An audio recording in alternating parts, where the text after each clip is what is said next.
얼마 전에 파혼을 했는데 사실 아직도 잘 실감이 나지를 않아요. 연애를 처음 시작하기 전부터 한참 둘이 사이좋게 연애할 때, 그리고 최근 결혼 이야기 오고 가며 준비하던 몇 개월 되지 않는 시간 동안 결혼 상대였던 남자친구와는 사소한 다툼 한 번 없었거든요. 차라리 둘 사이의 성격 차이 때문에 커다란 문제가 있었다던가 아니면 막장 드라마에나 나올 법한 들켜서는 안 될 말 못할 과거가 있었다면 차라리 이렇게 억울한 기분이 들지는 않았을 겁니다. 사람을 얼마나 우습게 봤으면 결혼을 한다는 이유만으로 저뿐만 아니라 제 가족까지 호구처럼 대할 수 있을까요? 아무리 아직도 여자가 결혼을 하면 시집을 간다고 말을 하긴 하지만 세상이 바뀐 지가 언제인데 말도 안 되는 논리로 예비 며느리 후려치려는 집이 다른 집이 아니라 제가 결혼까지 하려고 했던 그런 집일 줄은 생각도 못했습니다. 저는 지방광역시에서 공부했고 대학 생활부터 현재까지 쭉 서울에서 혼자 지내고 있습니다. 자랑은 아니지만 학창시절에 제법 공부 좀 한다는 소리 들으며 자랐고 학교에서도 기대가 많이 컸었거든요. 결국 서울대에는 가지 못했지만 서울에서 내놓으라 하는 대학교에 들어가게 되었어요. 부모님께서는 이런 저에게 지원을 아끼지 않으셨고 그래서 대학교 때는 다른 데 신경 안 쓰고 공부에만 열중할 수 있었습니다. 물론 생활비까지 다 내주신다고 해서 제 용돈까지 다 해주시는 건 아니었기에 방학 기간에는 서울에 머물면서 과외 같은 걸 하고는 했어요. 명절 때 말고는 저도 고향집에 내려갈 시간이 없다 보니 부모님께서 그 점이 많이 아쉬웠나 봅니다. 사실 지역에도 큰 회사들이 많기 때문에 부모님은 제가 대학교를 졸업하면 취직은 집 근처에 있는 이름 있는 회사에 들어가길 원하셨어요. 하지만 저도 나름 뜻이 있어서 공부를 해왔고 더 좋은 기회를 찾으려 노력하다 보니 결국은 서울에서 자리를 잡게 되었습니다. 부모님께서는 아쉬워하셨지만 결국엔 주변에 자랑을 하고 다니실 정도로 기분은 좋았나 봅니다. 회사도 국내 굴지의 대기업이기도 하고 복지면에서나 월급면에서나 지역에서 가장 좋은 회사를 두고 본다 하더라도 비교도 안 되게 좋은 곳이었거든요. 저 때문에 조금 더 고생을 하긴 하셨지만 부모님은 노후 준비가 어느 정도 다 끝나 있던 상황이었어요. 원래는 본가 근처에 있는 시골 쪽에 땅을 사놓고 거기에 전원주택을 지어놓고 텃밭 같은 거 가꾸며 은퇴를 하실 생각이었는데 막상 제가 서울에 자리를 잡으니 한번 서울에 살아보는 것도 나쁘지 않겠다 생각을 하셨나 봅니다. 그래서 은퇴 자금을 가지고 서울에 아파트를 하나 구입하셨어요.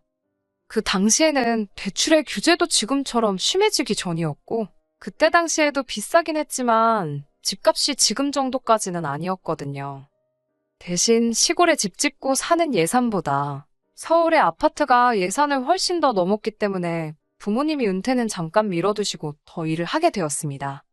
원래는 전세를 놓아도 되는 거였는데 어차피 제가 서울에 있는데 남한테 전세를 줄 필요가 있냐고 하시면서 어차피 남의 집에 살면서 월세 내고 그럴 거면 마음이라도 편하라고 어머니가 사놓은 아파트에서 살아도 된다고 허락을 해주셨어요. 관리비만 제가 내기로 했고 대출이자 다 갚아서 부모님이 서울 올라오시기 전까지는 제가 그 집에서 혼자 지내게 되었습니다. 그 이후로 저도 나이를 먹으며 시간이 지남에 따라 돈도 어느 정도 모아놓게 되었고 남들 하듯이 연애도 몇 번 하고 그랬지요. 그렇게 결혼 이야기까지 오가게 되는 남자친구를 만나게 되었습니다. 남자친구도 비슷한 학벌에 서로 비슷한 규모의 회사를 다니고 있습니다.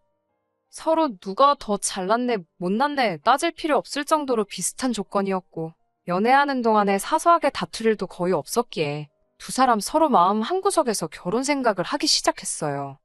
말씀드린 대로 두 사람 사이에 아무런 문제도 없었는데 신혼집 때문에 이 사단이 나게 될 줄은 정말 상상도 못했네요. 요즘 부동산 시장이 말이 아니잖아요. 매일 뉴스를 봐도 좋은 소식이라곤 하나도 없고요. 덕분에 저희도 고민이 생긴 게 요즘 집값이 더 내려갈 수도 있다. 이자는 날이 갈수록 올라간다 하는데 무리해서 신혼집을 구해야 할 이유가 있나 싶더라고요. 다른 건 몰라도 둘이 모아놓은 돈이 꽤 되다 보니 신혼부부 대출 받으면 낮은 금리로 전세자금 대출도 받을 수 있을 것 같은데 아예 확신이 들 때까지는 전세로 사는 게 더 낫지 않겠나 하는 생각이 들었습니다. 그런 와중에 저희 어머니한테 제안이 왔어요. 어머니도 뉴스에서 집값 문제로 연일 난리인 걸 보고 계시니 고민이 많으셨거든요. 집값이 계속 떨어질 거라는 말은 제가 지금 살고 있는 어머니 명의의 집도 피해갈 수 없는 일이었죠. 다만 저희 어머니는 서울에 집을 구하신 지가 오래되었고 사실 여전히 그때 가격과 비교해보면 집으로 이득을 엄청 많이 본 상황이었어요. 거기에 아직도 소문만 무성한 재개발은 이루어지지 않아서 사실상 아직 집값이 한 번 더 오를 수 있는 호재가 남아있는 상황이고요.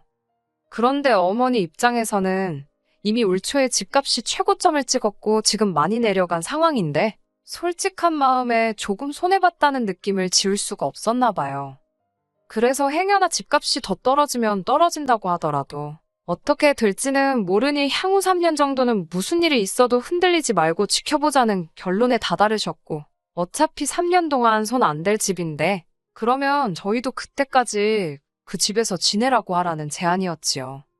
저희 입장에서는 아쉬울 게 하나도 없는 제안이었던 것이 어차피 제가 지금 살고 있는 집이기도 하고 새로 전세 구한다고 대출받을 필요도 없었고 여전히 관리비만 저희가 내면 된다고 하셨으니 비용을 절약하는 측면에서도 이 상황보다 더 나은 상황이 없었습니다. 남자친구한테 이 사실을 말했더니 남자친구도 집 때문에 걱정이 많았다면서 다행이라고 하더라고요. 그러면서 정말 잘 됐다고 하면서 이제 결혼 날짜만 잡으면 되겠다고 좋아했습니다. 그리고 그렇게 예비시댁에 인사를 드리러 갔을 때였습니다. 둘 사이에 아무런 문제도 없고 친정어머니 덕분에 신혼집까지 어느 정도 해결된 상황이라 마음이 많이 놓인 상황이었는데 예비시모인 남자친구 어머니는 그 상황이 별로 달갑지만은 않은 듯 보였습니다. 첫 인상부터가 이렇게 된 상황을 조금 마음에 안 들어하는 눈치였어요. 남자친구가 이미 모든 진행 상황을 말씀드렸던 것 같더라고요. 그게 잘못되었다고 생각한 적은 없습니다. 다른 사람도 아니고 예비 시모인데 저희 집에서 한 3년 정도 살 집을 내어주시기로 했다는 것 정도는 당연히 말할 수 있는 상황이라고 생각합니다. 그리고 이러나 저러나 현재 상황에는 제가 집을 어느 정도는 해결한 게 있으니 예비시댁 쪽에서는 어떤 걸 해야 할지 알아서 준비를 해야 할 수도 있는 상황이라고 생각했으니까요. 그런데 그걸 가지고 이 예비 시어머니가 저한테 머리를 조아리면 엎죽 엎드릴 필요까지는 당연히 없다고 생각했지만 적어도 이 상황을 마음에 안 들어 할 거라고는 생각도 하지 못했습니다. 예비 시어머니는 당신이 곰곰이 생각해봤는데 이런저런 게 조금 마음에 안 든다는 식으로 말을 꺼내더라고요. 당장 뾰족한 수도 없는데 뭐가 그렇게 문제인가 싶어서 어떤 점이 마음에 안 드시냐 단도직입적으로 물어봤습니다. 저만 무조건 옳은 게 아닐 수도 있으니 예비 시모의 의견 한번 들어보고 조율할 수 있는 부분은 당연히 조율을 하는 게 맞다고 생각을 했었으니 말이지요. 첫 번째로는 지금 제가 살고 있는 저희가 살게 될 집이 남자친구 회사에서 너무 멀다는 거였습니다. 그 집이 서울 외곽이긴 했지만 어쨌든 재개발 여지가 있고 역세권이라서 대중교통을 타는 데는 그 어떤 어려움이 없었습니다. 그런데 대중교통이 얼마나 잘 돼 있는 게 문제가 아니라는 거예요. 거리가 너무 멀어서 고생이라는 겁니다. 정작 남자친구 본인은 제가 어디서 사는지는 이미 알고 있었고 그 집에서 신혼살림 차려서 시작할 수 있다고 전했을 때 잘 됐다고 좋아했었거든요. 남자친구한테는 아무 문제 없는 거리인데 집을 해줘도 거리가 그렇게 먼 곳을 해주셨냐며 마음에 안 든다는 식으로 나오시는데 저라고 사람인데 당연히 그게 기분이 좋을 수가 없었습니다. 오히려 들었던 느낌은 어떤 이유 때문에 그러는 건지는 모르겠지만 예비시댁 쪽에서 저를 그렇게 반기는 듯한 느낌이 들지는 않았지요. 저한테는 예비신우가 되는 남자친구의 누나도 그날 자리에 같이 있었는데 그때는 예비신우의 그 말이 그런 꿍꿍이 속이 있어서 그런 거라고는 생각도 하지 못했습니다. 예비신우는 어디 동네면 동생보다는 우리 오빠네 회사가 더 가깝겠네 하면서 오히려 예비시모보다 그 집에 대해서 더 많은 관심을 보였어요. 리모델링은 되었느냐? 서울 구축 아파트면 주차장이 많이 안 좋다고 들었는데 주차 공간은 붐비지 않느냐, 주변의 학구는 알고 있느냐 하면서요. 상황이 그런데 그래도 그 집에서 좋은 점을 찾아보려는 예비 신우의 행동이 저는 계속 무언가 마음에 안 든다는 식으로 나오고 있는 예비 시모를 설득해주기 위해서 저희를 도와주고 있는 거라고 생각했었습니다. 아무튼 그게 예비 시모, 예비 신우와 처음 만나게 된 날이었는데 그 전까지는 남자친구랑 연애하면서도 단 한 번도 만나는 자리를 가지려고 한 적 없었던 예비 신우가 그 날을 기점으로 이따금씩 형식적인 안부 인사 정도를 나누는 사이가 되었습니다. 사실 그때까지만 해도 예비 신우가 저랑 잘 지내려고 하는 게 앞으로는 신우올케 사이로 지내게 될 저랑 가까워지기 위해서 그러는 거라고 생각을 했었습니다. 양가 상견례는 하지 않았지만 이미 양가에 서로 인사를 시켰던지라 그때부턴 남자친구와 데이트를 하면서도 스드메같이 저희가 간단하게 알아볼 것들은 미리 알아보고 있었습니다. 그런데 언젠가부터 남자친구가 무언가 저한테 말을 꺼내려고 하다 말고 표정도 어두워 보이는 게 뭔가 전하고 싶은 이야기가 있어서 저러는 건가 하는 느낌을 받았어요. 왜 그러냐고 제가 단도직입적으로 물어봤는데 딱히 아무것도 아니라고 대답만 회피하더라고요. 사실 이때부터 조금씩 안 좋은 촉이 오기 시작했습니다. 아니나 다를까 남자친구가 그렇게 행동하게 된 이후부터 예비 신우가 저한테 잘하려고 했던 이유, 시어머니가 뭔가 탐탁치 않아 한다는 것까지 전부 한 번에 알게 되었습니다. 예비 시어머니가 급하게 나눌 이야기가 있으니 자리 좀 만들어 보라고 했던 그날에 자리에 나가기도 전인데 왠지 안 좋은 촉이 들기 시작했었거든요. 급하게 나눌 이야기라던가 기니할 이야기라던가 제 인생에 있어서 그런 식으로 시작된 자리에서 좋은 이야기가 나왔던 적이 한 번도 없었기에 당연히 무슨 일이 있어도 있겠다라는 생각을 해서 그런지 어느 정도 마음의 준비는 할 수 있었습니다. 나간 자리에서 계획에도 없던 예비 신우가 예비 시모와 같이 있는 모습, 그리고 남자친구가 그동안 데이트하면서 보여줬던 안 좋은 표정을 한자리에서 제 눈으로 직접 보니 안 좋은 예감은 거의 확신으로 바뀌게 되었습니다. 제가 도착해서 자리에 앉았는데도 한참 동안 아무도 말을 꺼내지 않고 어색함만 잔뜩 돌더라고요. 매도 빨리 맞는 게 낫다는 생각에 무슨 일로 자리를 만드셨냐 물었더니 예비 신우가 바로 본론으로 넘어가더라고요. 제가 지금 살고 있는 어머니 명의의 집에다가 신혼살림을 차리기로 들었다고요. 거기까지야 저도 이미 밝혔던 사실이니 그렇다고 대답했습니다. 그런데 대뜸 신우가 그 집에서 자기들이 지내면 안 되겠냐고 하는 겁니다. 그게 무슨 소리냐고 대본에 대답을 했지요. 그러니 신우가 하는 말은 어차피 그 집이 제 집도 아니고 고쳐서 사는 것도 아니고 3년 후에 비워줘야 한다고 들었는데 누가 들어가 살든 그게 뭐가 중요하냐고 하더라고요. 신우 남편이 다니는 회사가 그 집에서 가깝다고 거리가 먼 저희가 그 집에 들어가는 것보다 자기들이 들어가서 사는 게 오히려 이득이라고 하는 겁니다. 그러면서 첫째도 조금 있으면 초등학생이 되는데 그 동네가 서울에서는 학군도 나쁜 편이 아니다 보니 주변에 학원가도 괜찮게 있어서 애들 교육하는데도 지금 예비 신우가 사는 곳보다 그쪽으로 가서 사는 편이 자기들한테 이득이라고 하더라고요. 어이가 없어서 누가 들어가 살고 말고가 왜 안 중요하냐고. 그리고 그건 신우가 이득인 거지. 제가 이득을 보는 게 뭐가 있냐고 했어요. 지금이야 제가 살고 있는 집이고 결혼 후에도 제가 살게 될 테니까 저희 부모님께서 무상으로 살라고 허락을 해주신 거지. 구태여 다른 사람이 살게 할 거면 새를 놓지 뭐하러 그러시겠냐고요. 그러니 이젠 시모가 말을 가로채 이어서 말하기를 저보고 이기적이라고 하면서 왜 너 이득 볼 생각만 하냐고 하는 겁니다. 이제 한 식구가 될 텐데 저 혼자만의 이득을 생각할 게 아니고 가족 전체가 볼 이득에 대해서 생각을 해야 한다는 거예요. 그래서 100번 양보해서 신우가 살게 된다고 해도 우리 신혼집으로 쓰게 될 집에 신우가 들어가 산다면 우리는 당장 어디 가서 지내야 하냐 했습니다. 그러니 예비 시모는 단 1초도 고민하지 않고 그게 뭐가 어려운 문제냐면서 결혼하면 저 혼자만 짐 싸서 예비 시댁으로 들어오면 되는 거 아니냐 하더군요. 세상에 어떤 모자란 여자가 친정어머니 명의로 된 집을 신우한테 양보해주고 정작 본인은 남편 출퇴근하기 편하라는 이유로 시부모 살고 있는 집에 들어가 살겠나요? 더 돌려 말할 것도 없고 해서 이 말 그대로 전해주면서 저는 싫다고 했습니다. 예비 신우한테도 반대의 경우라면 언니는 언니네 시댁 들어가서 살 거냐고 물어보니 자기는 기꺼이 그러겠다고 하더라고요. 막상 실제로 그렇게 되면 그럴 생각 일도 없으면서 어떻게든 이득을 보려고 저러는 게 참 가증스럽기까지 했습니다. 남자친구는 일이 이렇게 진행될 걸 꽤나 오래전부터 알고 있었던 것 같아요. 그냥 똥 씹은 표정으로 아무 말도 못하고 허수아비 마냥 가만히 앉아있더라고요.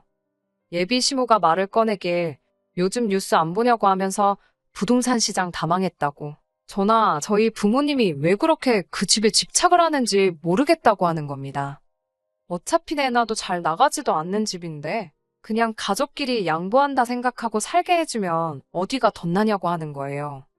그러면서 한다는 말이 아니면 신은혜 보고 그 집을 사라고 할 테니 헐값에 넘기라더군요.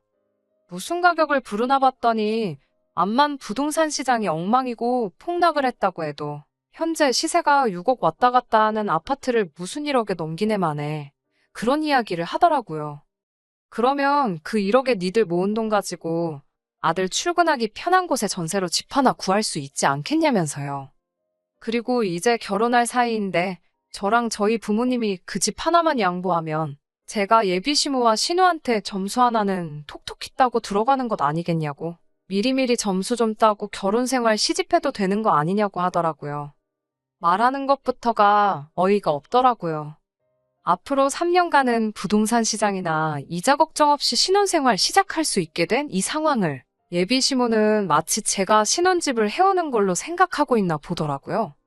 자기 엄마랑 누나가 말도 안 되는 똥고집을 부리면서 있는데 다행히 남자친구가 나서서 동조를 하거나 하진 않았지만 똥 씹은 표정하고서는 자기는 아무 잘못 없다는 식으로 자기도 피해자인 것 같은 표정을 하고 있더라고요.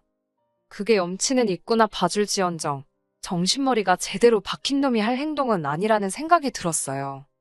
온갖 불쌍한 척은 다 해서 어찌어찌 예비 시모나 신우가 우리 친정엄마 집을 거저먹으려는 계획을 막아내고 그 집에서 계획대로 신혼집 차리고 결혼 생활 시작한다고 하더라도 앞으로 저런 자식하고 결혼해봐야 고부 갈등이 생기는 건 당연한 일이고 제대로 된 방패막이 역할은 긁는 거나 마찬가지라는 생각이 딱 들었습니다.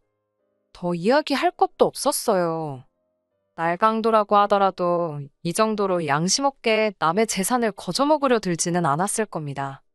그래서 조용히 자리에서 일어나서 한마디 했어요. 모자란 남자를 내 남편으로 받아들이는 거에 대해서 후회는 없겠지만 낯짝 두껍고 파렴치한 사람들을 내 남편의 가족이라는 이유 하나만으로 감싸고 가야 한다면 평생 후회 속에 살 것 같다고. 그리고 지금이 딱 그런 상황이라고요.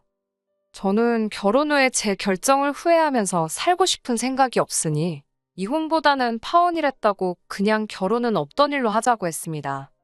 저나 저희 부모님을 얼마나 호구로 봤으면 살고 있는 집을 양보해주고 나는 시집살이를 해야 한다고 하질 않나. 시세의 절반도 안 되는 가격으로 집을 넘기라고 하질 않나 하고 있겠냐고요. 예비 시모는 상황 파악도 못하고 저보고 자기도 계산적인 며느리는 보기 싫다고 하더라고요. 그러니까 남자친구가 그제서야 얼굴이 사색이 되어서는 다 늦어서 제 편을 들기 시작하는 겁니다. 솔직히 엄마고 누나고 다 너무했다고 하면서 그동안 저랑 결혼 준비하면서 보였던 표정이 이미 진작부터 오고 갔던 이야기라는 건 어린애라도 눈치챘을 법한 상황이었어요. 하지만 너무 늦었죠. 파혼하게 생겼으니 늦게나마 저를 잡으려고 자기가 잘못한 거 뉘우치고 잘 하려는 것처럼 보일 수도 있겠지만 오히려 더 늦게 저렇게 액션을 취하는 게 더 괘씸했어요. 진작에 저렇게 나올 수 있었는데 집을 양보한 애만에 이 이야기가 끝까지 오고 갈 때까지 듣고만 있었다는 건 솔직히 간보는 거나 마찬가지잖아요. 되면 좋은 거고 안 되면 내 편 들어주는 척 하면서 내 마음 돌려놓고 남자친구한테 거지근성으로 똘똘 뭉친 너네 가족도 문제지만 너같이 속이 음흉한 놈이 더 문제라고. 이 파혼이 꼭 니네 가족 거지근성 때문에 되는 게 아니라고도 확실히 말해줬습니다. 더 말할 것도 없고 내가 너랑 결혼해서 니네 집 구석을 내 가족으로 들이는 게 우리 부모님이 가지고 계신 아파트 가격에 비하면 아무 이득될 것도 하나 없으니 결혼 이야기는 없는 걸로 하고 각자 갈 길 가자고 했습니다. 이제 와서 미안하단 말 할 것도 없고 애초에 잘못된 거 진작에 알았으면 미안할 일을 안 만들었으면 되는 거 아니겠냐고 하니 남자친구나 예비 시모나 그 자리에 누구도 제 말에 그럴싸한 대답을 하는 사람은 아무도 없더군요. 주변 지인 중에서 저한테 그래도 그렇지 그렇게 오래 만나고 결혼 이야기까지 오고 가던 남자친구를 하루아침에 헌신작 버리듯이 버릴 수가 있냐고 하는 사람도 있더라고요. 대화로 해결할 수 있던 부분이 있지 않았겠냐고 너무 극단적이라고 하는데 저는 그런 말 들어도 여전히 제가 잘못했다는 생각이 들지는 않습니다. 오히려 괜히 질질 끌었다가 나중에 이 꼴 저 꼴 못 볼 꼴 다 보고 그리고 나서 후회 속에 이혼하는 것보다 길게 볼 것도 없이 결혼조차 안 하는 게 더 이득 아니겠냐는 생각이에요. 결혼이 사랑만으로 할 수 있는 게 아니라는 말이 오늘따라 더 와닿는 하루네요.